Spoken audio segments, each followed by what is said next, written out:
Nous permettons souvent aux autres de pécher par un faux sentiment de compassion ou parce que nous voulons être utiles. Il y a une place pour la grâce. Mais en protégeant constamment quelqu'un des conséquences naturelles du péché, nous privons cette personne de la sagesse que Dieu voulait lui transmettre. Il n'est jamais facile de voir un être cher éprouver des difficultés. Mais parfois, ces difficultés sont exactement ce que Dieu veut utiliser pour enseigner une leçon de vie importante. Tout comme les autres ont la liberté de faire leur propre choix, nous avons aussi la liberté de choisir.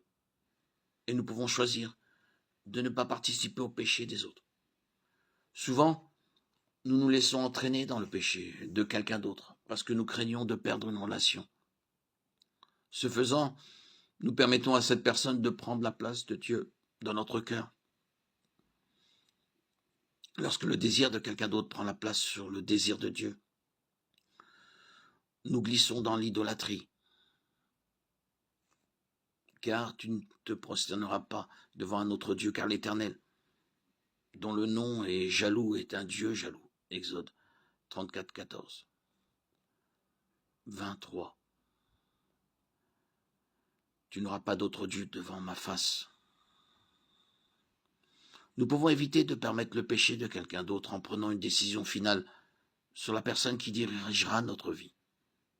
Si nous avons donné notre vie à Christ, alors il est l'autorité finale sur toute décision. Nous détruisons les arguments et toute opinion élevée qui s'élève contre la connaissance de Dieu, et nous amenons toute pensée captive à obéir à Christ. 2 Corinthiens 10, 5. Mais Pierre et les apôtres répondirent, il faut obéir à Dieu plutôt qu'aux hommes. Actes 5, 29. Si Jésus ne rendait pas plus facile à une personne de pécher, alors nous ne devrions pas le faire non plus.